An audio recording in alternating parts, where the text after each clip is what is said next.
അപ്പോൾ സോ അവതാർ ഞാൻ fire and ash കാണാൻ ഞാൻ ഇന്നലെ കോയമ്പത്തൂർ ബ്രോഡ്വേ സിനിമാസിൽ പോയി. അതിൻ്റെ ഒരു എക്സ്പീരിയൻസ് ഷെയർ ചെയ്യാനാണ് വീഡിയോ. ഐ തിങ്ക് കുറച്ച് ലെങ്തി ആവും. ഞാൻ ഇതുവരെ ചെയ്തിട്ട വീഡിയോയിൽ നല്ല ലെങ്തി ആവാനുള്ള ചാൻസ് ഉണ്ട്. കാരണം എക്സ്പീരിയൻസ്, ആ സ്ക്രീൻ എങ്ങനെയായിരുന്നു, സിനിമ ഓൾറെഡി കണ്ടതാണ് നോർമൽ സ്ക്രീനിൽ. അപ്പോൾ ഓൾറെഡി പറഞ്ഞു പടത്തിനെ കുറിച്ച് എങ്ങനെയാണ് സിനിമ എന്ന്. ഇതിൽ കൂടുതലും യാത്ര അത് ചെയ്ത് ഇങ്ങനെ പോയതും തിയേറ്ററിൽ കയറി കണ്ടതും ആ സന്തോഷവും ഒക്കെ ആവാം കൂടുതൽ ഞാൻ പറയാൻ പോകുന്നത്. സോ ഇന്നലെ പോയി കണ്ടു പടം. നൈറ്റ് 10 മണി, ക്രിസ്മസിന് 25-ാം തീയതി നൈറ്റ് 10 മണി കോയമ്പത്തൂർ ബ്രോഡ്വേ സിനിമാസ്, അവിടുത്തെ ഐമാക്സ് സ്ക്രീനിൽ പടം കണ്ടു. പോകണം ഭയങ്കര ആഗ്രഹമാണ്. അപ്പോളാ ഒരു കൊല്ലം മുമ്പത്തെ ആഗ്രഹമാണ്. പക്ഷെ അതിന് ഇത്ര യാത്ര പോയി കാണുമ്പോൾ അതിന് പറ്റിയൊരു മൂവി കാണണം. അപ്പം അതിന് വെയിറ്റ് ചെയ്ത് വന്നൊരു പടമാണ് അവതാർ ഫയർ ആൻഡ് ആഷ്. അതിൻ്റെ ട്രെയിലറോ ടീസറോ ഒന്ന് ഇറങ്ങിയ ടൈമിൽ തന്നെ ഡിസൈഡ് ചെയ്തു കോയമ്പത്തൂർ മാക്സിമം ട്രൈ ചെയ്യുക, കോയമ്പത്തൂർ ഐമാക്സിൽ പോയി കാണാമെന്ന്. കൊച്ചി ഐമാക്സ് ഉണ്ട് എൻ്റെ വീടിൻ്റെ അടുത്ത്, സൗകര്യം കൊച്ചി ഐമാക്സ് ആണ്. ബട്ട് അത്യാവശ്യം ഫിലിംസ് ഞാൻ കണ്ടിട്ടുണ്ട് അവിടെ. ട്രിവാൻഡ്രത്ത് ഒരു വട്ടം പോയിട്ടുണ്ട് മിഷൻ ഇമ്പോസിബിൾ കാണാൻ, ചെന്നൈയിൽ ഒരു വട്ടം പോയി. അപ്പോൾ എനിക്ക് തോന്നി കോയമ്പത്തൂർ ഞാൻ കേട്ടിട്ടുള്ളൂ, അത്രയും നല്ലതാണ്. കുറച്ച് പ്രൊജക്ഷൻ വൈസും അവിടെയുള്ള ബാക്കിയുള്ള സ്പെക്ക് നോക്കിയാലും നല്ലൊരു ബെറ്റർ സ്ക്രീനാണെന്ന് കേട്ടു. പിന്നെ എനിക്ക് ആക്സസിബിൾ ആണ് കോയമ്പത്തൂർ എന്ന് പറയുമ്പോൾ. വീട്ടിൽ നിന്ന് ഒരു 4-5 മണിക്കൂർ ട്രാവൽ ചെയ്താൽ മതി. പറ്റും, ട്രൈ ചെയ്താൽ കിട്ടും. അങ്ങനെ വെയിറ്റ് ചെയ്തു അവതാർ കാണാൻ വേണ്ടി. അങ്ങനെ ഒരു സാഹചര്യം കിട്ടി. അങ്ങനെ ഇന്നലെ പോയി ഫിലിം കാണുന്നത്. സിനിമയെക്കുറിച്ച് ഞാൻ ചെറുതായിട്ട് വേണേൽ പറഞ്ഞുതരാം. പടം ശരിക്കും ഇവർക്ക് ഇത് അവതാർ ദി വേ ഓഫ് വാട്ടർ എന്ന് പാർട്ട് 1 മറ്റേതും ഇത് the way of water part 2 ഇട്ടാൽ മതി. ഫയർ ആൻഡ് ആഷ് ഇടേണ്ട ആവശ്യകത ഇല്ലെന്ന് തോന്നുന്നു. നിങ്ങൾക്ക് മൂവി കണ്ടാൽ മനസ്സിലാവും, കണ്ടിട്ടുള്ളവർക്ക് മനസ്സിലാവും. ഏകദേശം മറ്റുള്ളവരുടെ അഭിപ്രായം കേട്ടപ്പോൾ എനിക്കൊരു സിമിലാരിറ്റി തോന്നി എൻ്റെ ഒപ്പീനിയനായിട്ട്. ഞാൻ ഫസ്റ്റ് ഡേ തന്നെ കണ്ടതാണ്, നോർമൽ സ്ക്രീനിലാണ് കണ്ടത്. ഫസ്റ്റ് ഡേ 19th വനിതാ വിനീതയെ കണ്ടു. അപ്പോൾ സിനിമ എന്ന് പറയുമ്പോൾ അവതാർ ഫസ്റ്റും സെക്കൻഡും പറഞ്ഞു കഴിഞ്ഞാൽ, ഫസ്റ്റും second part means the way of water. അപ്പോൾ സെക്കൻഡ് പാർട്ട് എന്ന് പറയുമ്പോൾ രണ്ട് വ്യത്യസ്തമായിരുന്നു. അവതാർ ഫസ്റ്റിൽ അവർ ആ വേൾഡിലെത്തുന്നു, അത് എക്സ്പ്ലോർ ചെയ്യുന്നു, മിക്കതും ഫോറസ്റ്റ് ആ ഒരു വൈബിലായിരുന്നു. സെക്കൻഡ് പാർട്ട് വന്നപ്പോൾ water, the way of water എന്ന ഫിലിമിൻ്റെ പേര്. അപ്പോൾ അതിൽ അതുമായി ബന്ധപ്പെട്ടുള്ള വിഷ്വൽസും വെള്ളത്തിൻ്റെ അടിയിലുള്ള യാത്ര എന്നൊക്കെ പറഞ്ഞത് ഐമാക്സ് ഭയങ്കര എക്സ്പീരിയൻസ് ആയിരുന്നു. ഞാൻ ചെന്നൈ ഐമാക്സിലായിരുന്നു ദ വേ ഓഫ് വാട്ടർ കണ്ടത്. റിലീസിനായിരുന്നു എനിക്ക് ശരിക്കും ആ പടം കാണാൻ പറ്റിയത്. എനിക്ക് അതിൻ്റെ ഒറിജിനൽ റിലീസിന് കാണാൻ പറ്റിയിരുന്നില്ല വേ ഓഫ് വാട്ടർ. അപ്പോൾ റിലീസ് വന്നല്ലോ റീസെൻ്റ്ലി, 3rd പാർട്ട് ഇറങ്ങുന്നതായി അനുബന്ധിച്ച് the way of water release വന്നു. അപ്പോഴാണ് ഞാൻ ചെന്നൈ ഐമാക്സിൽ പോയിട്ട് ഫിലിം കാണുന്നത്. അപ്പോൾ ഫസ്റ്റ് സെക്കൻഡ് എന്ന് പറയുന്നത് തികച്ചും പ്ലോട്ട് വൈസ് എനിക്ക് സ്ക്രിപ്റ്റ് വൈസ് ഡിഫറെൻ്റ് ആയിരുന്നു. സെക്കൻഡിൽ വെള്ളത്തിലുള്ള ആൾക്കാർ, അവിടെയുള്ള ട്രൈബ്സ്, അവരുടെ ലൈഫ് എക്സ്പ്ലോർ ചെയ്യുന്നതും രസമായിട്ട് പോയി. ബട്ട് 3rd പാർട്ട് എത്തിയപ്പോൾ, അതായത് ഈ ഫയർ ആൻഡ് ആഷ് എന്ന് പേരിട്ടേക്കുന്ന 3rd പാർട്ട് എത്തിയപ്പോൾ സെയിം സ്ക്രിപ്റ്റ് ആയിരുന്നു. ദ വേ ഓഫ് വാട്ടർ എന്താണോ ആ സാധനം തന്നെ ഇതിലും. അപ്പോൾ ഇതിൻ്റെ ക്ലൈമാക്സിൽ നടക്കുന്ന ഫൈറ്റ് കാര്യങ്ങളൊക്കെ നോക്കിക്കഴിഞ്ഞാലും ദ വേ ഓഫ് വാട്ടർ അതേപോലെ തന്നെ സെയിം സ്ക്രിപ്റ്റ്. പിന്നെ കുറച്ച് തീയും പുകയൊക്കെ കാണിച്ചിട്ടാണ് ഈ ഫയർ ആൻഡ് ആഷ് എന്ന് പറയുന്നതെന്ന് എനിക്ക് തോന്നി. ലിറ്ററലി അങ്ങനെയാണ് പടം. അപ്പോൾ അതായിരുന്നു എനിക്ക്. ഇതിൽ ആഷ് ട്രൈബ്സ് ഉണ്ട്. മെയിൻ ഫയർ ആൻഡ് ആഷിൽ ആഷ് ട്രൈബ്സ് എന്ന് പറഞ്ഞൊരു ടീമുണ്ട്. ഇവരെ എന്ന് പറഞ്ഞു കഴിഞ്ഞാൽ കാണിക്കുന്നത് അത്രയ്ക്കില്ല. ഫയർ ആൻഡ് ആഷ് എന്ന് പേരിട്ട് ആഷ് ട്രൈബ്സിനെ കാണിക്കുമ്പോൾ അവരത്രയ്ക്ക് എക്സ്പ്ലോർ ചെയ്തിട്ടില്ല. കാണിക്കുന്നുണ്ട്, കുറച്ച് നേരത്തേക്ക് അവർക്ക് ഉള്ളൂ. അല്ലാണ്ട് ഈ ഇവരെങ്ങനെയാണെന്ന് പറഞ്ഞ് ഇത്രയും ഡീറ്റെയിൽ ആയിട്ട് എക്സ്പ്ലോർ ചെയ്യുന്നില്ല. അത് ചെയ്തേച്ചെങ്കിൽ കുറച്ചും കൂടി ബെറ്റർ ആയേനെ. അപ്പോൾ ഇത് മെജോറിറ്റി എന്ന് പറഞ്ഞു കഴിഞ്ഞാൽ ഈ 3rd part fire and ash എന്ന് പറയുന്ന മെജോറിറ്റിയും ഈ പടത്തിൽ 80% വാട്ടറിലും 20% ഫോറസ്റ്റിലും വെച്ചു. അതായത് അവതാർ ഫസ്റ്റിൻ്റെ വിഷ്വൽസ് എന്തൊക്കെയാണോ അതിൻ്റെ 20% എടുത്തു, സെക്കൻഡിൽ 80% എടുത്തു. അതെല്ലാം കൂട്ടിച്ചേർത്തിട്ട് ദ വേ ഓഫ് വാട്ടർ ആക്കിയത്. അത് പ്രത്യേകിച്ച് ഈ പുതുമയൊന്നും തോന്നിയില്ല. ഇപ്പോൾ എൻ്റെ ഒപ്പീനിയനാണ് കേട്ടോ. നിങ്ങൾക്ക് ഇഷ്ടമെന്ന് പറയുന്നത് വിഷ്വലി ആട്ടോ. അവിടെ അത് ഭയങ്കര ഹൈപ്പാണ്. കാരണം നമുക്ക് തോന്നിയത് എങ്ങനെ എടുത്തു വെച്ചിരുന്നു വിഷ്വലി നോക്കിക്കഴിഞ്ഞാൽ. അതാണല്ലോ അവതാറിൽ, ടിപ്പിക്കലായിട്ട് അവതാറിൽ എന്താ നമ്മൾ എക്സ്പെക്ട് ചെയ്യുന്നത്, ടോപ്പ് ലെവൽ വിഷ്വൽസ് ഉണ്ടാവും. അത് തീർച്ചയായും ഉണ്ട്. പക്ഷേ സിനിമ എന്ന രീതിയിൽ ഞാൻ പറഞ്ഞത് സെയിം സ്ക്രിപ്റ്റായി പോയി. ദ വേ ഓഫ് വാട്ടർ തന്നെ പിന്നെയും കണ്ട അവസ്ഥ ഏകദേശം നോക്കിക്കഴിഞ്ഞാൽ. അല്ലാണ്ട് വേറെ ഒന്നും പുതുമയൊന്നും തോന്നാത്ത. അപ്പോൾ ജെയിംസ് കാമറൂൺ പറഞ്ഞത് ഇപ്പോൾ ഈ film the way of water ഇനി അത്രയ്ക്കും വർക്കായില്ലെങ്കിൽ ഇതിൻ്റെ കളക്ഷൻ എങ്ങനെയാണ് കിട്ടുന്നത് അതനുസരിച്ചായിരിക്കും ഇതിൻ്റെ 4th പാർട്ടും 5th പാർട്ടും പുള്ളിക്കാരൻ ചെയ്യുക. ബട്ട് എനിക്ക് തോന്നുന്നു മിക്കവാറും പുള്ളിക്കാരൻ ഡ്രോപ്പ് ചെയ്യുമെന്ന് തോന്നുന്നു. കാരണം ഫോർത്ത് പാർട്ടും ഫിഫ്ത്ത് പാർട്ടും വരുമ്പോൾ എങ്ങനെ വരുമ്പോൾ കസിൻസ് പുറത്തുണ്ട് അതാ. ഇപ്പോൾ ഫോർത്ത് പാർട്ടും ഫിഫ്ത്ത് പാർട്ടും എന്ന് പറയുമ്പോൾ ഇതെങ്ങനെ ഈ സ്റ്റോറിനെ കൊണ്ടുപോകും, ഈ റിവെഞ്ച് ഇത് വന്ന് ജേക്ക് സള്ളിയുടെ പിള്ളേരെ തട്ടിക്കൊണ്ടുപോകും. അപ്പോൾ അയാൾ രക്ഷിക്കാൻ വരും, പിന്നെ തട്ടിക്കൊണ്ടുപോകും, അത് രക്ഷിക്കാൻ വരും. അതാണ് സെക്കൻഡിലും തേർഡിലും. ഫോർത്തിൽ ഇത് തന്നെ റിവെഞ്ച് വൈസ് ഇങ്ങനെ കൊണ്ടുപോയിക്കാൻ എന്താ പുതിയതായിട്ട് എന്തോ ഒന്നുമില്ല. അപ്പോൾ ഇതിനെങ്ങനെ കളക്ഷൻ കിട്ടുന്നത് അതനുസരിച്ച് പുള്ളിക്കാരൻ അവതാറിൻ്റെ ഫോർത്ത് പാർട്ട് നോക്കുന്നത് ഫിഫ്ത്ത് പാർട്ട് നോക്കുന്നത് മിക്കവാറും എടുത്തതിന് ഞാൻ കാണും. കാരണം അതിനുള്ള ഞാൻ പറയാം, വിഷ്വൽസിൽ എനിക്ക് ഐമാക്സിൽ കാണാനുള്ള സംഭവങ്ങളുണ്ടാവും. ബട്ട് കഥ എന്ന രീതിയിൽ ഒന്നുമില്ല. അപ്പോൾ മിക്കവാറും പുള്ളിക്കാരൻ നിർത്താനുള്ള സാധ്യതയാണ് തോന്നുന്നത്. അവതാർ 4ഉം 5ഉം ഇടാണ്ട് വേറൊരു മൂവി ചെയ്യുന്നതായിരിക്കും. മീൻസ് 4ഉം 5ൽ പുള്ളിക്കാരൻ്റെ പ്ലാൻ ഉണ്ടെങ്കിൽ പുതിയൊരു സംഭവം ഉണ്ടെങ്കിൽ വർക്കാവും. എന്നിട്ട് പിന്നെയും ഫോർത്ത് പാർട്ട് വരുമ്പോൾ ഈ സെക്കൻഡ് പാർട്ടിലും തേർഡ് പാർട്ടിലും കാണിച്ചു വെച്ച പോലെ കാണിച്ചു കഴിഞ്ഞാൽ പിന്നെ അത് തന്നെ കാണേണ്ട അവസ്ഥയായില്ലേ നമ്മൾ. അങ്ങനെ സിനിമയെക്കുറിച്ച് എനിക്ക് ഇതായിരുന്നു തോന്നിയത്. പിന്നെ ഞാൻ കേട്ടൊരു കാര്യം, ഇത് ഒറ്റപ്പടമായിരുന്നു. ദ വേ ഓഫ് വാട്ടർ ഈ 7-8 മണിക്കൂറിൽ ഒറ്റപ്പടമാണ്. അത് കട്ട് ചെയ്തിട്ടാണ് ദ വേ ഓഫ് വാട്ടർ എന്ന് ഫയർ ആൻഡ് ആഷ് എന്നും പറഞ്ഞാക്കിയത്. പക്ഷേ ഫയർ ആൻഡ് ആഷ് ഞാൻ പറഞ്ഞു അന്ന് ചെയ്യുവാണെങ്കിൽ the way of water part 1ഉം the way of water part 2ഉം ഇട്ടാൽ മതി. രണ്ടും കൂടി 8 മണിക്കൂറുള്ള വലിയൊരു പടമായിരുന്നു. 7-8 മണിക്കൂറുള്ള അത് കട്ട് ചെയ്തിട്ടാണ് ഇവർ വേ ഓഫ് വാട്ടർ എന്ന് പറഞ്ഞാൽ 2022 ഇറക്കിയതും ഇപ്പോൾ ഫയർ ആൻഡ് ആഷ് എന്ന് പറഞ്ഞാൽ 2025 ഡിസംബറിൽ ഇറക്കുന്നതും. വേ ഓഫ് വാട്ടർ പാർട്ട് 2 എന്നിട്ടാ okay. But fire and ash എന്ന് ഇടുമ്പോൾ ഇവിടെ അവതരിപ്പിക്കുന്ന കഥാപാത്രങ്ങൾ വരുന്ന ആഷ് ട്രൈബ്സ് ഒക്കെ അത്രയും ബിൽഡ് ചെയ്യണം, അത്രയും കുറച്ചുകൂടി എക്സ്പ്ലോർ ചെയ്ത് പോയച്ചെങ്കിൽ നൈസായതിനെ. പിന്നെ പടം 3.25 മണിക്കൂറുണ്ട്. സെയിം സ്ക്രിപ്റ്റിനെ പിന്നെയും കാണുമ്പോൾ ഒരു ഓഡിയൻസ് നെഗ് അടിക്കില്ലേ, അത്രേ ഉള്ളൂ. ബട്ട് വിഷ്വലി പറഞ്ഞു തരാം പട്ടയാണ് പ്ലസ്. ഞാൻ ബ്രോഡ്വേ ആഗ്രഹം അങ്ങനെ പോയി. പക്ഷെ ഇതിൽ വേറൊരു കേസ് എന്ന് പറഞ്ഞു കഴിഞ്ഞാൽ എല്ലാവരും കാത്തിരിക്കുന്നൊരു സംഭവം ഉണ്ടല്ലോ, ഡൂംസ്ഡേയുടെ ട്രെയിലർ, ഒഡീസിയുടെ ട്രെയിലർ, പ്രൊലോഗുണ്ട്, വാരണാസിയുടെ ടീസർ കാണിക്കും. ഡൂംസ്ഡേയുടെ ട്രെയിലറല്ല, ഡൂംസ്ഡേയുടെ ടീസറാണെന്ന് തോന്നുന്നു. ഫസ്റ്റ് ഓഫ് ഓൾ ഒരു കാര്യം കൂടിയേ പറയാം, ഡൂംസ്ഡേ ഞാൻ ഈ അവഞ്ചേഴ്സിൻ്റെ സിനിമകളൊന്നും ഞാൻ കണ്ടിട്ടില്ല. അയൺമാൻ എനിക്ക് മീൻസ് മടിയായ കൊണ്ടല്ല, എനിക്ക് കണ്ടു തീർക്കണ്ടേ, ഇഷ്ടമല്ലാത്ത കൊണ്ടല്ല, കാണുന്നുണ്ട്. പക്ഷേ ഇതിലുള്ള ഓരോ സൂപ്പർ ഹീറോസിനും അയൺമാൻ പാർട്ട് 1, പാർട്ട് 2, പാർട്ട് 3, ഹൾക്കിന് ഓരോ പാർട്ടുകളുണ്ട്, ആൻഡ്മാൻ ഉണ്ട്, അതുണ്ട് ഇതുണ്ട്, ഇത് കണ്ടു തീർക്കണം, അവഞ്ചേഴ്സ് കണ്ടു തീർക്കണം, ചടങ്ങുണ്ട് എനിക്ക്. ഞാൻ സീരിയസ്ലി അവഞ്ചേഴ്സ്, ഞാൻ മാർവൽ DC കാണാത്ത ആളാണ്, അങ്ങനെയാണ്. പക്ഷേ സ്റ്റിൽ ഡൂംസ്ഡേ കാണാൻ എനിക്ക് ഭയങ്കര ഇതായിരുന്നു, ഇൻട്രസ്റ്റ് ആയിരുന്നു. കാരണം ആൾക്കാരുടെ ഹൈപ്പിൽ ഞാനിങ്ങനെ ബിൽഡായിപ്പോയി.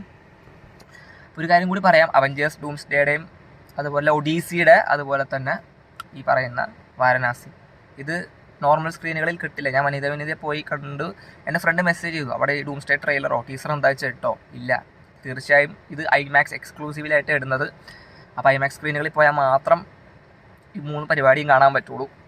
ബട്ട് സ്റ്റിൽ ചില കമൻസുകൾ ഞാൻ വായിച്ചത് എവിടെയോ ചിലത് കിട്ടിയില്ലെന്ന് പറയുന്നത്. ചില സ്ഥലത്ത് വാരണാസി പ്ലേ ചെയ്തു ടീസർ, ബട്ട് ഡൂംസ്ഡേയുടെ ടീസർ ഇട്ടില്ല എന്ന് പറയുന്നുണ്ട്. പക്ഷേ ഞാൻ കോയമ്പത്തൂർ ബ്രോഡ്വേ പോയി, എനിക്ക് 3 ഉണ്ടായിരുന്നു. അപ്പോൾ പടം തുടങ്ങുന്ന മുമ്പ് ഒഡീസിയുടെ ടീസർ കാണിച്ചു, കിട്ടില്ല ക്ലാരിറ്റി. കാരണം കോയമ്പത്തൂർ ബ്രോഡ്വേ എന്ന് പറഞ്ഞു കഴിഞ്ഞാൽ ഇവിടെ അഭിമാർ യൂസ് ചെയ്യുന്ന 4K ലേസർ പ്രൊജക്ഷനാണ്, ഡുവൽ 4K ലേസർ പ്രൊജക്ഷനാണ്. എൻ്റെ അറിവിൽ ഡുവൽ 4K ലേസർ പ്രൊജക്ഷനാണ്. പിന്നെന്താ, വലിയ ഓഡിറ്റോറിയം 12.1 ചാനൽ സൗണ്ട് സിസ്റ്റമാണ് ഇവിടെ. സൗണ്ട് ചാനൽ പറഞ്ഞു കഴിഞ്ഞാൽ 12.1 ചാനലാണ്, വലിയ ഓഡിറ്റോറിയമാണ്, 4K ലേസർ ഡുവൽ പ്രൊജക്ഷനാണ്. ഞാൻ ഒഡീസിയുടെ ട്രെയിലറിൻ്റെ ക്ലാരിറ്റി, എൻ്റെ മോനെ ഭയങ്കര ക്ലാരിറ്റി ആയിരുന്നു. എന്നുവെച്ചാൽ മുത്ത് പോലെ ഇരിക്കുന്നു. ഇപ്പോൾ റീസെൻ്റ്ലി അവതാറിന് വേണ്ടി അവർ അപ്ഗ്രേഡ് ചെയ്തെന്നൊക്കെ എൻ്റെ ഫ്രണ്ട് പറഞ്ഞു, പ്രൊജക്ഷൻ അപ്ഗ്രേഡ് ചെയ്തെന്നൊക്കെ പറയുന്നുണ്ട്. എങ്ങനെ പോയാലും നല്ല ക്ലാരിറ്റി ആയിരുന്നു കോയമ്പത്തൂർ ബ്രോഡ്വേയിൽ. ആൻഡ് പിന്നുള്ളതെന്ന് പറഞ്ഞു കഴിഞ്ഞാൽ പടം. അപ്പോൾ ഈ 3 ട്രെയിലർ ഇത് കാണണമെങ്കിൽ ഐമാക്സിലേ ഉണ്ടാവുള്ളൂ, എക്സ്ക്ലൂസീവ് ആണ്, അവിടെ കിട്ടുള്ളൂ. അപ്പോൾ ഇപ്പോൾ പിന്നെ യൂട്യൂബ് ഇറങ്ങിയിട്ടുണ്ടാവും ഇതിൻ്റെ ടീസറും ട്രെയിലറും എന്താ വെച്ചാൽ. പക്ഷേ ഐമാക്സ് സ്ക്രീൻ ഇത് ഐമാക്സ് വേർഷനാണ് കിട്ടുന്നത്. വാരണാസി എന്താണ് ഐമാക്സ് സ്ക്രീൻ ഫുൾ ഉണ്ടായിരുന്നു. ഒഡീസിയുടെ ട്രെയിലർ എന്താ കാണിച്ചത് 3D കേട്ടോ ട്രെയിലർ. ഐ മീൻ ട്രെയിലറല്ല, ടീസർ ആ ഒരു പോർഷൻ 3D ആയിരുന്നു, ഫുൾ സ്ക്രീൻ ആയിരുന്നു. പിന്നെ മൈക്കിൾ ജാക്സന്റെ ബയോഗ്രഫി വരുന്നുണ്ടല്ലോ, ബയോപിക് വരുന്നുണ്ടല്ലോ 2026 എപ്പോഴോ, അതിൻ്റെ ഐമാക്സ് വേർഷൻ ആയിരുന്നു ട്രെയിലർ ഉണ്ടായിരുന്നു. അതിൻ്റെ ഒഡീസിയുടെയും ഫുൾ ഐമാക്സ് വേർഷൻ ആയിരുന്നു. അപ്പോൾ അത് ആ വലിയ സ്ക്രീനിൽ കാണാന്ന് പറഞ്ഞാൽ വലിയ സംഭവമാണ്. അപ്പോൾ എനിക്ക് മൊത്തത്തിലൊരു യാത്രയും അതുപോലെ തന്നെ പൈസ കൊടുത്ത് ഇന്ന ഒരു അമൗണ്ടിൽ കണ്ടത് വേർത്താ. കാരണം ഇത്രയും ടീസേഴ്സ് കാണാൻ പറ്റി, പ്രോപ്പറായിട്ട് കിട്ടി, അതുപോലെ തന്നെ സിനിമയും കാണാൻ പറ്റി, വിഷ്വലി ഒരു ടോപ്പ് സംഭവം കിട്ടിയ 550 റുപ്പീസ് ആയിരുന്നു. 558 558 കോയമ്പത്തൂർ ഐമാക്സിൽ ഞാൻ കണ്ടത് ശരിക്കും വേർത്താണ്. അത് ഒരു കാര്യം എന്ന് പറഞ്ഞു കഴിഞ്ഞാൽ, ഞാൻ പറഞ്ഞു, ഞാൻ എൻ്റെ വീട്ടിലടുത്ത സിനിപോളിസ് ഐമാക്സ് 10 മിനിറ്റ് പോയാൽ മതി. സിനിപോളിസ് എത്ര പ്രൈസ്? 1200 രൂപയാണ്. 1200 കൊടുത്തിട്ട് എൻ്റെ അഭിപ്രായമാണ് സിനിപോളിസിൽ കാണാനുള്ളതില്ല, തീർച്ചയായും ഇല്ല. കാരണം ഇവരെന്ന് പറഞ്ഞു കഴിഞ്ഞാൽ ചെറിയ സ്ക്രീനാണ് കമ്പാരേറ്റീവ്ലി. ഐമാക്സ് സ്ക്രീനുകൾ ഓക്കെ, ഇതിൻ്റെതായ സൈസ് വലിയ സ്ക്രീനാണ്, ബട്ട് കമ്പാരേറ്റീവ്ലി ചെറിയതാണ്. ഇപ്പോൾ കോയമ്പത്തൂർ, ഞാൻ ഇപ്പോൾ ഇന്നലെ പോയി കണ്ട കോയമ്പത്തൂർ ബ്രോഡ്വേയുടെ അത്ര ഇല്ല സിനിപോളിസിൻ്റെ സ്ക്രീൻ സൈസ് നോക്കുവാണെങ്കിൽ. പക്ഷെ അവിടെ ആകെയുള്ളത് ഒരു 4K ലേസർ പ്രൊജക്ഷൻ ഉണ്ട്, അതുകൊണ്ട് നല്ല ക്ലാരിറ്റി ഉണ്ടാവും. സിനിപോളിസ് ഐമാക്സിൽ നല്ല ക്ലാരിറ്റി ഉണ്ടാവും. പക്ഷേ സ്ക്രീൻ സൈസ് എന്ന് പറഞ്ഞാൽ കമ്പാരേറ്റീവ്ലി ചെറുതാണ്, ചെറിയ ഓഡിറ്റോറിയമാണ്, 5.1 ചാനലാണ്, ആകെ ഒരു 4K ലേസർ പ്രൊജക്ഷൻ ഉള്ളൂ. പക്ഷെ അതിന് 1200 വെക്കേണ്ട ഒരു ആവശ്യകതയില്ല. ഇതിപ്പോൾ 2 പേരുടെ പ്രൈസ് ആവും. 2 പേരുടെ ടിക്കറ്റ് പ്രൈസിന് സിനിപോളിസിൽ നിന്ന് കാണാം, അത്രയും കൊടുക്കണം. ഭയങ്കര കത്തിയാണ്. സിനിപോളിസ് എൻ്റെ ഒരു ഒപ്പീനിയനിൽ ഐമാക്സ് ടിക്കറ്റ് ഇടുവാണെങ്കിൽ 400, ടാക്സ് എല്ലാം കൂടി ചേർത്ത് 400. അതിൻ്റെ ആവശ്യകത ഉള്ളൂ സിനിപോളിസിൽ. കാരണം ചെറിയ സ്ക്രീനാണേ, നമുക്കത് കമ്പാരിറ്റീവ്ലി ഭയങ്കര ചെറിയ സ്ക്രീനാണ് സിനിപോളിസ് ഐമാക്സിൻ്റെ. ട്രിവാൻഡ്രത്തിൻ്റെ കേസ് വിറ്റാ, പ്രൊജക്ഷൻ അടിച്ചു പോയി. അവരെത്ര നാളോട്ട് റൺ ചെയ്യുന്ന ഈ 2K സീനോൺ പ്രൊജക്ഷനാണ്, 2K പ്രൊജക്ടറാണ് ട്രിവാൻഡ്രം ഐമാക്സുകാർ യൂസ് ചെയ്യുന്നത്. അവർക്ക് ട്രിവാൻഡ്രം സൗത്ത് ഇന്ത്യയിലെ ഏറ്റവും വലിയ ഐമാക്സ് സ്ക്രീനാണ്. സ്ക്രീൻ സൈസ്, ഞാൻ മിഷൻ ഇമ്പോസിബിൾ ഫൈനൽ റെക്കനിങ് കാണാൻ പോയിട്ട് സ്ക്രീൻ സൈസ് കണ്ടിട്ട് ഞാൻ എന്താ പറയുക, അന്തം വിട്ട് കുന്തം വിഴുങ്ങിയ ഒരു അവസ്ഥയായിരുന്നു. അത്രയും വലിയ സ്ക്രീൻ സൈസാണ്, അത്രയും വലിയ ഓഡിറ്റോറിയമാണ്. എന്നിട്ട് അവർ യൂസ് ചെയ്യുന്നത് 2K പ്രൊജക്ടർ. 2022 തൊട്ട് ഈ 2K പ്രൊജക്ടറാണ് യൂസ് ചെയ്യുന്നത്. ഇത് എവിടെ നിന്നാണ്ടും വേറെ ഏതോ സ്ക്രീൻ എവിടെയെന്നോ അവർ അപ്ഗ്രേഡ് ചെയ്തപ്പോൾ തള്ളിക്കളഞ്ഞ പ്രൊജക്ടർ എടുത്തുകൊണ്ട് ഇവിടെ വെച്ച് ട്രിവാൻഡ്രം ഐമാക്സിൽ. ഇപ്പോൾ 2 ദിവസം മുമ്പ് പ്രൊജക്ടർ അടിച്ചു പോയി. ഐ മീൻ ടിക്കറ്റ് ബുക്ക് ചെയ്തവർക്ക് ഷോക്ക് അവസ്ഥയായിരിക്കും, കാരണം പടം കാണാൻ പറ്റില്ല. 4 ആഴ്ചത്തേക്കൊന്ന് പടം ഷോ ക്യാൻസൽ ചെയ്തു ട്രിവാൻഡ്രം ഐമാക്സിൽ. എനിക്ക് നോക്കിക്കഴിഞ്ഞാൽ നല്ലതായി, തീർച്ചയായും നല്ലതായി. കാരണം ഇനി പുതിയൊരു പ്രൊജക്ടർ വരുമല്ലോ. പക്ഷേ ഇനി വെക്കുകയാണെങ്കിൽ 4K ലേസർ പ്രൊജക്ടർ വെക്കുക, അതാണ് എനിക്കൊരു ആഗ്രഹം. ട്രിവാൻഡ്രം ഇനിയിപ്പോൾ 2K പ്രൊജക്ടർ അടിച്ചു പോയി നന്നായി. കാരണം അത്രയും വലിയ സ്ക്രീനിൽ 4K ലേസർ വെക്കേണ്ട ഇവന്മാരാണ് 2K പ്രൊജക്ടർ യൂസ് ചെയ്ത് ഇത്ര നാൾ തള്ളിക്കൊണ്ടുപോയത്. ഞാൻ മിഷൻ ഇമ്പോസിബിൾ കാണുന്ന സമയത്ത് സെക്കൻഡ് ഹാഫ് തുടങ്ങിയപ്പോൾ പടം നിന്നു, ഗ്രീൻ സ്ക്രീനായി മൊത്തം. പിന്നെ ഒന്നും കൂടെ റൺ അയച്ചു പടം. അങ്ങനത്തെ ഒരു ഇഷ്യൂ എനിക്കുണ്ടായിരുന്നു മിഷൻ ഇമ്പോസിബിൾ കാണാൻ ചെന്നപ്പോൾ. അപ്പോൾ അപ്പം ട്രിവാൻഡ്രത്തിൻ്റെ കേസ് തീരുമാനമായി, ഷോസ് ഇല്ല, അവതാറിൻ്റെ ഷോസ് ഇല്ല, ഐമാക്സിൽ ഷോ കാണാൻ പറ്റില്ല. പ്രൊജക്ടർ നല്ലത് വരട്ടെ. കാരണം 2K പ്രൊജക്ടറിന് പോലെ ഇവർ ഈടാക്കുന്ന പൈസ എന്ന് പറഞ്ഞാൽ 800-900 രൂപ, 800-900 ഒക്കെ കൊടുത്തതിൽ അത് സൈഡിൽ ഇരിക്കാൻ ഒരു റേറ്റ്, സെൻറ്ററിൽ ഇരിക്കാൻ വേറെ റേറ്റ്, 100 രൂപ 200 രൂപ സെൻറ്റർ അടിക്കാൻ കുറച്ച് കൂടുതൽ. അപ്പോൾ ഇത്ര എമൗണ്ട് കൊടുത്തിട്ട് ഒരു 2K പ്രൊജക്ടർ എന്ന് കാണുന്നത് ശരിക്കും വേസ്റ്റാണ്. സ്ക്രീൻ സൈസ് വലുതാണ്, നല്ല വലുതാണ്, പക്ഷെ ഇത്രയും പൈസ കൊടുത്തിട്ട് 2K പ്രൊജക്ടറിൽ കാണുന്നതാണ്. കാരണം ഞാനിവിടെ കോയമ്പത്തൂർ എന്ന് പറയുമ്പോൾ കമ്പയർ ചെയ്ത് പറയാം, ഇവിടെ സ്ക്രീൻ സൈസ് അത്യാവശ്യം വലുതാണ്. ട്രിവാൻഡ്രം അത്ര വരില്ല ഉള്ളതാണ്, ട്രിവാൻഡ്രത്തിൻ്റെ അത്രയും സ്ക്രീൻ സൈസ് വരില്ല. ബട്ട് സ്റ്റിൽ സിനിപോളിസിനെക്കാളും വലുതാണ്, നല്ല അത്യാവശ്യം വലുതാണ്. 4K ലേസർ പ്രൊജക്ടർ യൂസ് ചെയ്യുന്നുണ്ട്, ഡുവൽ പ്രൊജക്ടർ. അത് ഡുവൽ പ്രൊജക്ടറാണ്, 12.1 ചാനലാണ് ഇവിടെ സൗണ്ട് ബിൽ വെച്ചേക്കുന്നത്. അതിന് 558 കൊടുത്തായിരുന്നു. വലിയ auditorium 12.1 channel 4K laser projection സെറ്റായിരുന്നു, 558 സെറ്റാണ്. പിന്നെ ഫിലിമിൻ്റെ ഒപ്പം ഇത്രയും ടീസേഴ്സ് കിട്ടിയല്ലോ ഐമാക്സ് എക്സ്ക്ലൂസീവ് ആയിട്ടുള്ള, അപ്പോൾ അത് കാണാനൊരു ഹൈപ്പ് ഉണ്ടായിരുന്നു എനിക്ക്. സാറ്റിസ്ഫൈഡ് ആയിരുന്നു ഞാൻ. പിന്നെ എനിക്ക് യാത്രാ ചിലവൊക്കെ ആകുമ്പോൾ പൈസ കൂടുതൽ. ഞാൻ പറയുന്ന ടിക്കറ്റ് പ്രൈസിൻ്റെ കാര്യമാണ്. യാത്രാ ചിലവാകുമ്പോൾ എനിക്ക് ഏകദേശം സിനിപോളിസിൻ്റെ ടിക്കറ്റ് പ്രൈസിൻ്റെ റേറ്റ് ആവും. അപ്പോൾ നിങ്ങൾക്ക് തോന്നുന്നു വന്നാൽ സിനിപോളിസിൽ പോയി കണ്ടാൽ പോലെ എന്തിനാണ് 1200 കൊടുത്ത് അവരങ്ങനെ പ്രൊമോട്ട് ചെയ്യുന്നതിന് അവർ വീട്ടിൽ ഞാൻ പ്രൊമോട്ട് ചെയ്യില്ല. ടിക്കറ്റ് പ്രൈസ് ഞാൻ കമ്പയർ ചെയ്യുമ്പോഴാണ് പറയുന്നത്, യാത്രാ ചിലവ് ഞാൻ മാറ്റി നിർത്തിയിട്ടാണ് പറയുന്നത്. 558 കോയമ്പത്തൂർ എനിക്ക് സെറ്റായിരുന്നു ഐമാക്സ്, എൻ്റെ അഭിപ്രായമാണ്. അല്ലാണ്ട് ഇത്രയും വലിയൊരു എമൗണ്ട് കൊണ്ട് സിനിപോളിസിന് കാണേണ്ട, അവർക്ക് ചെറിയ സ്ക്രീനിൽ നിന്ന് കാണേണ്ട ആവശ്യകതയില്ല. 4K ലേസർ പ്രൊജക്ടർ എന്ന് പറഞ്ഞാൽ 1200 വെക്കേണ്ട ആവശ്യകതയില്ല. അതുപോലെ ട്രിവാൻഡ്രത്തിന് വലിയ സ്ക്രീനുണ്ട്, പക്ഷേ 2K പ്രൊജക്ടർ എന്നിട്ട് 1000 രൂപ സംതിങ് ആയിരുന്നു ടിക്കറ്റ് പ്രൈസ് അവരുടെ വില. അത് ചെയ്യേണ്ടതെന്ന് പറഞ്ഞാൽ ട്രിവാൻഡ്രത്തിന് നല്ലൊരു പ്രൊജക്ടർ വരട്ടെ. 4K ലേസർ വന്ന സെറ്റ് പിന്നെ ഇവന്മാർ 2K പ്രൊജക്ടർ വെച്ച് കഴിഞ്ഞാൽ അത്തേക്ക് ട്രിവാൻഡ്രത്തിന് നല്ല കോയമ്പത്തൂർ നല്ല ഓർത്തായിരുന്നു. പിന്നെ തോന്നിയത് എന്താണ് ഡിഫറൻസ്, എനിക്കത് എത്രത്തോളം പറഞ്ഞെന്ന് നിങ്ങൾക്ക് എങ്ങനെ വർക്കാവും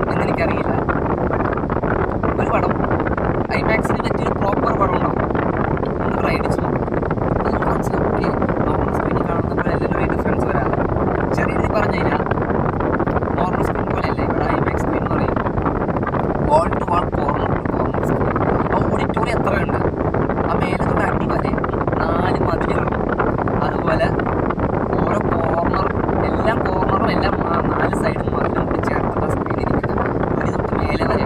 അതായത് ഐമാക്സ് സ്ക്രീനുകളിൽ നമ്മൾ സിനിമ കാണുമ്പോൾ സൈഡിൽ ഇരുന്നാൽ പോലും പ്രോപ്പർ വിഷൻ കിട്ടും. സീരിയസ്ലി നമ്മൾ നോർമലി സിനിമ എടുക്കുമ്പോൾ സെൻട്രൽ പൊസിഷൻ ആയിരിക്കും എടുക്കുക, സെൻട്രൽ സീറ്റ്. അപ്പോൾ ഐമാക്സ് എന്ന് പറയുന്നത് എവിടെ ഇരുന്നാലും പ്രോപ്പർ വിഷൻ കിട്ടും. അങ്ങനത്തെ സ്ക്രീനാണ് IMAX screen. Wall to wall, corner to corner, ഒരു ഫ്ലാറ്റ് ആസ്പെക്ട് റേഷ്യോയുള്ള വലിയ സ്ക്രീൻ, ഒരു പ്രീമിയം ലാർജ് ഫോർമാറ്റ് സ്ക്രീൻ എന്നൊക്കെ പറയും. അപ്പോൾ അതിലിരുന്നാണ് നമ്മൾ പടം കാണുന്നത്. ബട്ട് സ്റ്റിൽ ഐമാക്സിൽ ഇരിക്കുമ്പോൾ നമ്മൾ അതിലൊരു പ്രോപ്പർ നോക്കിക്കഴിഞ്ഞാൽ സെൻട്രൽ സീറ്റ് നമ്മൾ എടുക്കുന്നവരുണ്ട്. ഞാൻ സെൻട്രൽ സീറ്റ് തന്നെ എടുത്താൽ, പക്ഷേ സ്റ്റിൽ പറയാം ഏത് സൈഡിൽ നിന്ന് കണ്ടാൽ കൂടി ഐമാക്സ് നമുക്ക് വിഷൻ സെറ്റായിരിക്കും. ഈ സൗണ്ട് പറഞ്ഞാൽ അത് പ്രോപ്പറായിട്ട് കിട്ടും. അതുകൊണ്ടാണ് ഐമാക്സിനെ മോസ്റ്റ് ഇമ്മേഴ്സീവ് സിനിമ എക്സ്പീരിയൻസ് എന്നൊക്കെ ആൾക്കാർ വിശേഷിപ്പിക്കുന്നത്. അതുപോലെ ഐമാക്സ് എന്ന് പറയുമ്പോൾ നമ്മൾ നോർമൽ സ്ക്രീനിൽ കാണുന്ന പോലത്തെ DCP അല്ല. ഐമാക്സിന് വേണ്ടി ഇവർ DMR എന്ന് പറഞ്ഞ പ്രോസസ്സിലൂടെ കടന്നു പോയിട്ടാണ് ഇത് പ്ലേ ചെയ്യുന്നത്. DMR എന്ന് പറയുമ്പോൾ ഡിജിറ്റൽ മീഡിയ റീമാസ്റ്ററിംഗ് എന്ന് പറയും. ഐമാക്സിന് വേണ്ടി ഈ കിട്ടുന്ന DCP DMR കടന്നിട്ടാണ് കിട്ടുന്നത്. അതായത് ഒന്നുകൂടി എൻഹാൻസ് ചെയ്യും ഈ കോണ്ടന്റ്. ഡിജിറ്റൽ ആ സിനിമ എന്താണോ ഒന്നുകൂടി എൻഹാൻസ് ചെയ്യും. ഷാർപ്നെസ് എന്താണോ അഡ്ജസ്റ്റ് ചെയ്യും, കോൺട്രാസ്റ്റ് എന്താണോ അതെല്ലാം അഡ്ജസ്റ്റ് ചെയ്ത് അനാവശ്യമായിട്ടുള്ള ഇപ്പോൾ എന്തെങ്കിലും നോയിസോ ഗ്രെയിൻസ് ഉണ്ടെങ്കിലൊക്കെ അത് കുറച്ച് ഒരു ഐമാക്സ് പ്രസൻറ്റേഷന് വേണ്ടി ഇന്നൊരു പ്രോസസ്സിലൂടെ കടന്ന് ചെന്നിട്ടാണ് സംഭവം കിട്ടുന്നത്. അതും wall to wall, corner to കോർണറായി വലിയ സ്ക്രീനിൽ പ്ലേ ചെയ്യുമ്പോൾ അത് നോർമൽ സ്ക്രീനിൽ കണ്ടാൽ കിട്ടില്ല. രണ്ട് എക്സ്പീരിയൻസ് ആയിരുന്നു. ഈ പറഞ്ഞ വനിതയിലാണ് ഞാൻ അവതാരം ആദ്യം കണ്ടത്. അതുകൊണ്ട് ഐമാക്സിൽ കണ്ടത് നല്ല ഡിഫറൻസാണ്. വിഷ്വലി നല്ല ഡിഫറൻസാണ്. നമ്മൾ അതിലോട്ട് മേലെ ഒരു വിഷ്വൽ കിട്ടുന്നത് സ്ക്രീൻ ആ ഓഡിറ്റോറിയം മൊത്തം ഇതാ സ്ക്രീനാണ് നിൽക്കുന്നത്.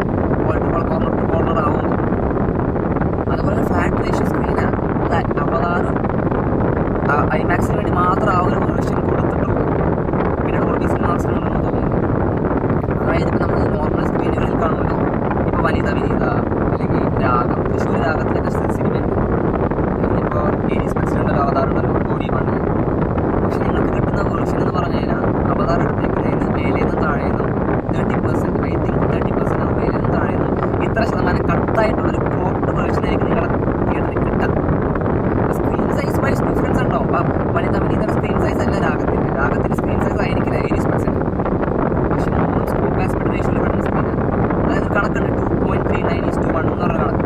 2.39:1 മൂന്ന് സ്ക്രീനും സ്ക്രീൻ സൈസ് വൈസ് ഡിഫറൻ്റ് ആണ്. 80 സ്പെക്സ് ആണല്ലോ വലുത്, വനിതയാണോ 80 സ്പെക്സ് ആണോ സ്ക്രീൻ സൈസ് വൈസ് വലുത് നമുക്ക് 80 സ്പെക്സ് ആണ്. പക്ഷേ രണ്ടും 2.39:1 ഈ പെടുന്ന സ്കോപ്പ് ആസ്പെക്ട് റേഷ്യോയുള്ള സ്ക്രീനാണ്.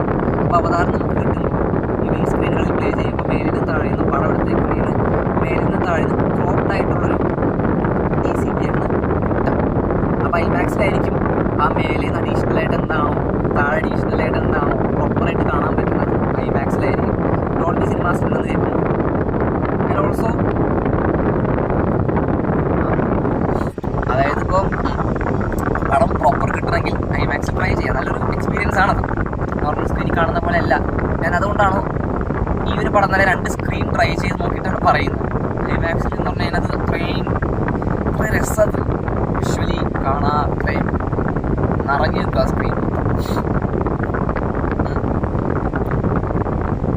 അപ്പോൾ നമ്മൾ പറയും ഞാൻ വനിത കണ്ടല്ലോ നല്ല എക്സ്പീരിയൻസ് ആയിരുന്നല്ലോ. ബട്ട് ഓക്കെ, നല്ല DCP ആണ് കിട്ടിയേക്കുന്ന പടത്തിന്. എവിടെ കണ്ടാലും നല്ല എക്സ്പീരിയൻസ് കിട്ടും. പക്ഷെ നമ്മൾ അതിനേലും മേലിൽ നോക്കുമ്പോൾ ഐമാക്സ് ആയിരിക്കും, അതിനേലും മേലിൽ നോക്കുമ്പോൾ ഡോൾബി സിനിമാസ് ആയിരിക്കും. ഈ പടത്തിലെ ഡയറക്ടർ ഉണ്ടല്ലോ ജെയിംസ് കാമറൂൺ സജസ്റ്റ് ചെയ്യുന്നത് ഈ പടം ഡോൾബി സിനിമാസിൽ കാണാമെന്നാണ്. അതാണ് അയാൾ സജഷൻ തരുന്ന ഒരു സ്ക്രീൻ. പക്ഷേ ഇന്ത്യയിലെ ഡോൾബി സിനിമാസ് നോക്കുകയാണെങ്കിൽ പൂനെയിലുള്ളൂ. എനിക്കത് ആക്സസിബിൾ അല്ല. പൂനെ പോയിട്ട് ഫിലിം കാണാമെന്ന് പറഞ്ഞു കഴിഞ്ഞാൽ എനിക്ക് ആക്സസിബിൾ അല്ല, തീരെയല്ല. പിന്നെയുള്ള ഓപ്ഷൻ എന്ന് പറഞ്ഞാൽ എനിക്ക് ഐമാക്സ്. അതാണ് ഐമാക്സ് ഞാൻ കോയമ്പത്തൂർ പോയി ട്രൈ ചെയ്തു. എല്ലാവരും പറ്റുവാണെങ്കിൽ ഐമാക്സിൽ ട്രൈ ചെയ്ത് നോക്കാം. ഡോൾബി സിനിമാസ് എനിക്ക് ആക്സസിബിൾ ആണെങ്കിൽ ചെയ്യാം. ഇപ്പോൾ ബാംഗ്ലൂരിൽ ഡോൾബി സിനിമാസ് ഇനാഗുറേഷൻ കഴിഞ്ഞു, പക്ഷെ ഓപ്പൺ ആയിട്ടില്ല. ഞാൻ ബാംഗ്ലൂരിൽ ജസ്റ്റ് ബുക്കിംഗ് നോക്കി, ഡോൾബി സിനിമാസ് ഓപ്പൺ ആയിട്ടില്ല. Dolby vision, Dolby cinemas inauguration കഴിഞ്ഞെങ്കിൽ ഓപ്പൺ ആയിട്ടില്ല. ഇതിൽ നെക്സ്റ്റ് ഇയർ ആകുമ്പോൾ കേരളത്തിൽ വരുന്നുണ്ടെന്ന് പറയുന്നുണ്ട്. ഫോർട്ട് കൊച്ചിയിൽ ഡോൾബി സിനിമാസ് വരുന്നുണ്ട് നെക്സ്റ്റ് ഇയർ. അത് സ്റ്റാർട്ട് ചെയ്തിട്ടില്ല. അങ്ങനെയാണെങ്കിൽ നമുക്ക് എൻ്റെ വീടിനടുത്താണ്, കുറച്ച് പോയാൽ മതി. അങ്ങനെ പോയി അവിടെ പടം കാണാം. പക്ഷെ എനിക്ക് ഐമാക്സ് ആയിരുന്നു ആക്സസിബിൾ ആയത്. അപ്പോൾ നിങ്ങൾക്ക് എന്താ വെച്ചാൽ നിങ്ങളുടെ അടുത്ത് അഫോർഡബിൾ ആയിട്ടുള്ള ടിക്കറ്റ് പ്രൈസ് ഉണ്ടെങ്കിൽ ഐമാക്സ് ട്രൈ ചെയ്ത് നോക്കാം പടം. അതും 4K ലേസർ പ്രൊജക്ടറുള്ള ഐമാക്സ് ഒക്കെ ഉണ്ടെങ്കിൽ സെറ്റ്. 2K ആണെങ്കിൽ ഇപ്പോൾ കുഴപ്പമില്ല. അവതാറിന് DCP മോശമാവില്ല. അവതാറിന് ഇവർ കഴിച്ചു തരുന്ന കോണ്ടന്റ് ഉണ്ടല്ലോ, എന്തായാലും മോശമാവില്ല. നല്ല വേർഷൻ തന്നെ ആയിരിക്കും. ബട്ട് നമ്മൾ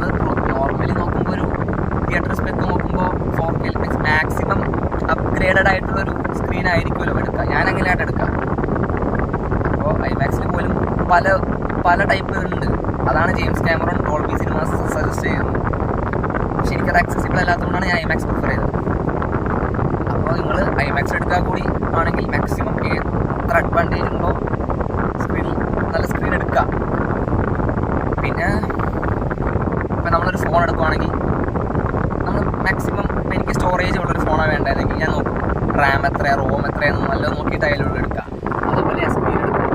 പിന്നെ ഐമാക്സ് അഫോർഡബിൾ അല്ലെങ്കിൽ കുറച്ചുകൂടെ കഴിയുമ്പോൾ ഐമാക്സിൻ്റെ ടിക്കറ്റ് പ്രൈസ് കുറയും. ഇപ്പോൾ സിനിപോളിസ് ഐമാക്സിൽ 1200 ആണെങ്കിൽ കൂടി 2-3 ആഴ്ച കഴിയുമ്പോൾ ടിക്കറ്റ് റേറ്റ് ഇങ്ങനെ താഴെ കുറയും. അപ്പോൾ നിങ്ങൾക്ക് അങ്ങനെ ട്രൈ ചെയ്ത് നോക്കാം. പക്ഷേ സ്ക്രീൻ സൈസ് ചെറുതാന്ന് ഓർക്കാം. ബട്ട് വലുതാഴുമല്ലോ, വലുതാഴുമ്പോൾ കുഴപ്പമുണ്ടാവില്ല. ബട്ട് ഒരു കാര്യം എന്ന് പറഞ്ഞു കഴിഞ്ഞാൽ നോർമൽ സ്ക്രീനിൽ കാണുകയാണെങ്കിൽ കൂടി എൻ്റെ അഭിപ്രായത്തിൽ ലേസർ പ്രൊജക്ഷനുള്ള സ്ക്രീൻ എടുക്കാം. ലേസർ പ്രൊജക്ഷൻ ഡോൾബി അറ്റ്മോസ് ഉള്ള സ്ക്രീൻ എടുക്കാം. പറഞ്ഞ പോലെ നമ്മൾ ഫോൺ എടുക്കുമ്പോൾ നല്ല നമ്മൾ മാക്സിമം എടുക്കാം. സ്റ്റോറേജ് വൈസ് നോക്കുകയാണെങ്കിൽ ഒരു ക്യാമറ നോക്കി എടുക്കുകയാണെങ്കിലോ നല്ലൊരു ക്വാളിറ്റിയുള്ള ക്യാമറ നോക്കിയുള്ള ഫോൺ ആയിരിക്കുമല്ലോ നിങ്ങൾ എടുക്കുക. അതുപോലെ സ്ക്രീൻ എടുക്കുമ്പോൾ അവതാർക്ക് നല്ലൊരു ഇതിൽ എസ്പെഷ്യലി കിട്ടണമെങ്കിൽ ലേസറുള്ളൊരു പ്രൊജക്ഷനുള്ളൊരു അറ്റ്മോസ്ഫിയർ സ്ക്രീൻ എടുക്കുന്നതാണ് എൻ്റെ അഭിപ്രായമാണ്. അതാണ് നല്ലത്. പിന്നെ സ്ക്രീൻ സൈസ് വൈസിന് ഞാൻ കാര്യം പറഞ്ഞു. അത് നിങ്ങളുടെ അവിടെ ഏതാണ് കുറച്ചുകൂടി സ്ക്രീൻ സൈസ് വെച്ച് ഒരു കമ്പയർ ചെയ്യുമ്പോൾ ബെറ്റർ. അപ്പോൾ അതെടുക്കാം. എത്രയോ വലിയ സ്ക്രീനാകുമ്പോൾ അത്രയും വൈഡായിട്ടുള്ള ഇമേജ് നമുക്ക് കിട്ടും. പക്ഷേ ഞാൻ പറഞ്ഞ പോലെ ഈ സാധാരണ സ്ക്രീനുകളൊക്കെ സ്കോപ്പ് ആസ്പെക്ട് റേഷ്യോ സ്ക്രീനുകളാണ്. അതാണ് ഈ പടം. അപ്പോൾ അത് പടത്തിന് മേളിൽ താഴ്ന്ന് കട്ടാവും എന്ന് ഞാൻ പറഞ്ഞു. അത് പ്രോപ്പറായിട്ടൊരു ഇത് കിട്ടണമെങ്കിൽ ഐമാക്സിലേക്ക് കാണാൻ പറ്റും. അതുപോലെ തന്നെ ഇപ്പോൾ വേറെ ഫ്ലാറ്റ് റേഷ്യോ ആയിട്ടുള്ള സ്ക്രീനുകളുണ്ട്. ഇപ്പോൾ ഐമാക്സ് ഒക്കെ പറഞ്ഞ പോലെ ഫ്ലാറ്റ് ആസ്പെക്ട് റേഷ്യോ ഉള്ള സ്ക്രീനാണ്. PLF സ്ക്രീൻ എന്ന് പറയും, പ്രീമിയം ലാർജ് ഫോർമാറ്റ് സ്ക്രീനായ ഫ്ലാറ്റ് ആസ്പെക്ട് റേഷ്യോ ആയിട്ടുള്ള സ്ക്രീനാണ് ഐമാക്സ് സ്ക്രീനുകൾ എന്ന് പറയുന്നത്. അപ്പോൾ ഐമാക്സിന് വേണ്ടി ഫ്ലാറ്റ് ആയിട്ടുള്ള കോണ്ടന്റാണ് എക്സ്ക്ലൂസീവ് ഐമാക്സ് പടം കിട്ടിയേക്കുന്നത്. അപ്പോൾ അല്ലാണ്ടുള്ള ഫ്ലാറ്റ് ആസ്പെക്ട് റേഷ്യോ ഉള്ള സ്ക്രീനുകളുണ്ട്. ഇപ്പോൾ PVRൻ്റെ PXL എന്ന് പറഞ്ഞ സ്ക്രീനുണ്ട്. ഇപ്പോൾ കൊച്ചി ഫോറം മാളുണ്ട്. അത് ഫ്ലാറ്റ് ആസ്പെക്ട് റേഷ്യോ ഉള്ള ലാർജ് ഫോർമാറ്റ് ആയിട്ടുള്ള സ്ക്രീനാണ്. പക്ഷേ അവതാർ അവിടെ കണ്ട അവതാർ കിട്ടാൻ പോകുന്നത് സ്കോപ്പ് ആസ്പെക്ട് റേഷ്യോ ഉള്ള DCP ആയിരിക്കും കിട്ടുക. അതിന് മേലിൽ താഴെ ബ്ലാക്ക് ബാർസ് വരും. അപ്പോൾ PXL കണ്ട ഫുൾ സ്ക്രീൻ കിട്ടുന്ന പ്രതീക്ഷിച്ച് വരും. PXL കണ്ടാൽ കൂടി മേലിൽ താഴെ ബ്ലാക്ക് ബാർസ് ഉണ്ടാവും. കാരണം ബാക്കിയുള്ള സ്കോപ്പ് സ്ക്രീനുകൾക്ക് കൊടുക്കുന്ന അതേ DCP തന്നെയാണ് PXLിലൊക്കെ കൊടുത്തേക്കുന്നത്.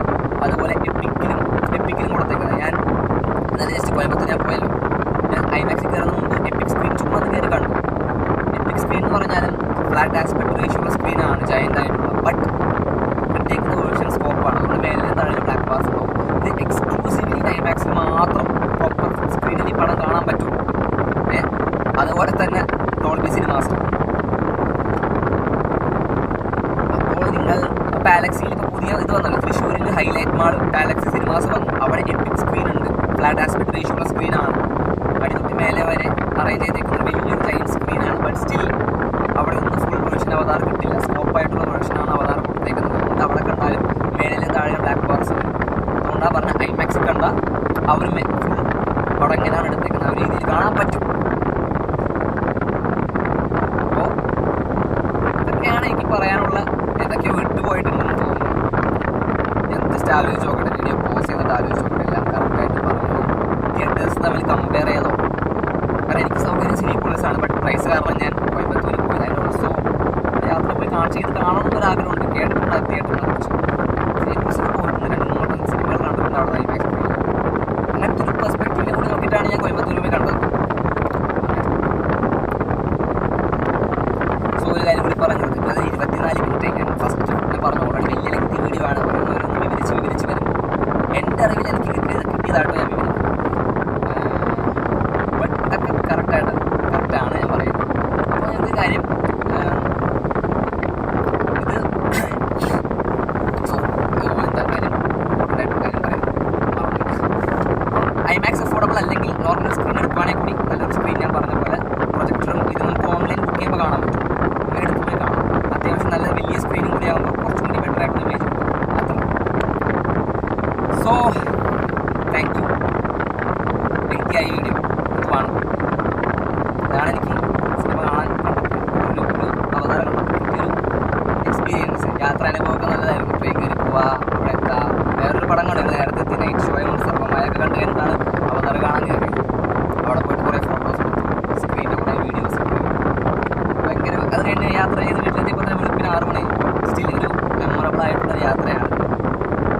ആഗ്രഹങ്ങളുണ്ട്. ഇപ്പോൾ ഒഡീസിയൊക്കെ ഇറങ്ങുമ്പോൾ ക്രിസ്റ്റഫർ നോളൻ്റെ ഒഡീസി നെക്സ്റ്റ് ഇയർ ഉണ്ട്. എനിക്ക് ആഗ്രഹം മുംബൈയിലൊക്കെ പോയി കാണണമെന്നാണ്. മുംബൈ വടാല ഐമാക്സ് ഉണ്ട്, വടാല രാജ് സിനിമാസിൻ്റെ ഐമാക്സ്. അതാണ് ഇന്ത്യയിലെ ഏറ്റവും വലിയ ഐമാക്സ് സ്ക്രീൻ എന്ന് പറയുന്നത്. ബട്ട് മുംബൈ വരെ പോകാമെന്നൊക്കെ പറയുമ്പോൾ ടാസ്ക് പിടിച്ച പണിയാണ്. പറ്റുവാണെങ്കിൽ ആഗ്രഹങ്ങളാണല്ലോ, ആഗ്രഹിക്കാൻ വിശക്ക് വേണ്ടല്ലോ. ഓരോരാഗ്രഹങ്ങളുണ്ട്. അപ്പം അതിൽ ചെറിയൊരു ആഗ്രഹമായിരുന്നു